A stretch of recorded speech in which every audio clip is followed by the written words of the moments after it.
दिल्लीकरता रवाना झाले आहेत। नवी दिल्लीमध्ये आज मंत्रिमंडळात कोणकोणत्या पक्षाचे किती जण असणार, कोणाकोणाला किती मंत्रिपद मिळणार, कुठली खाती कोणकोणत्या पक्षाला मिळणार यासह मुख्यमंत्री पदाच्या नावावर सुद्धा शिक्कामोर्तब होऊ शकतं।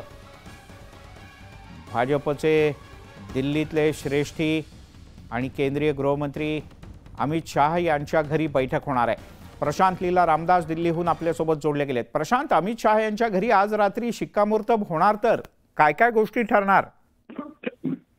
महत्त्वाचं म्हणजे जर बघितलं, देवेंद्र फडणवीस जे आहे ते मुंबईहून रवाना झाले आणि त्याच्यासोबत काही वेळानंतर आता राज्याचे मुख्यमंत्री एकनाथ शिंदे आणि उपमुख्यमंत्री अजित पवार देखील दिल्लीचे रवाना होणार आहे। पण महत्त्वाचं म्हणजे जर बघितलं, आज रात्री उशिरा तर 9-9:30च्या दरम्यान ही बैठक होणार आहे। या बैठकीमध्ये महाराष्ट्राचे नवीन मुख्यमंत्री कोण असतील याच्या नावावरती शिक्कामोर्तब होणार आहे। या दोन्ही पक्षांच्या वतीनं खास करून जर बघितलं, एकीकडे देवेंद्र फडणवीस यांनी आपली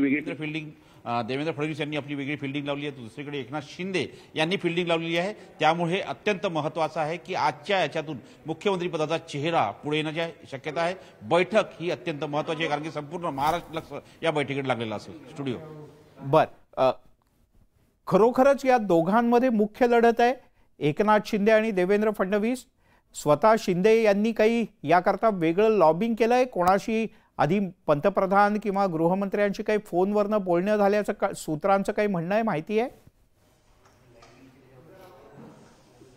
नाही, महत्त्वाचं म्हणजे हे दोन्ही नेते जे आहे, एकीकडे देवेंद्र फडणवीस आणि दुसरीकडे एकनाथ शिंदे, हे दोन्ही नेत्यांनी आपापली फिल्डिंग लावलेली आहे। दिल्लीमध्ये त्यांनी आपापल्या फिल्डिंग लावताना ते गेल्या 2.5 वर्षांमध्ये एकनाथ शिंदे यांच्या संपर्कात आलेले जे भारतीय जनता पक्षाचे ज्येष्ठ नेते आणि इतरही नेते यांच्यावर त्यांनी आपली फिल्डिंग लावली आहे। दुसरीकडे मुख्यमंत्री पदाचा चेहरा म्हणून एकनाथ शिंदे यांचं नाव पुढे करावं अशा प्रकारची प्रयत्न आहे, कारण की 2.5 वर्षामध्ये त्यांच्याच नेतृत्वामध्ये आणि संपूर्ण निवडणुका लढल्या गेल्या आणि ते एक प्रमुख मुद्दे आहेत। त्यांनी हे म्हटलंय की हरियाणा मध्ये जेव्हा सैनी यांच्या नेतृत्वात संपूर्ण विधानसभा निवडणूक लढली गेली आणि त्यानंतर जेव्हा मुख्यमंत्री पदाचा चेहरा म्हणून त्यांच्याच नावाची घोषणा करण्यात आली, त्याच धर्तीचा निर्णय निश्चितपणे महाराष्ट्रात घ्यावा अशा प्रकारची प्रयत्न खास करून एकनाथ शिंदे यांचा आहे। त्यामुळे एकनाथ शिंदे आणि देवेंद्र फडणवीस यांच्या दोघात स्पर्धा आहे मुख्यमंत्री पदासाठी। ठीक आहे प्रशांत, तुर्तास धन्यवाद। वेळोवेळी तुझ्याकडनं ताजी माहिती घेत राहा।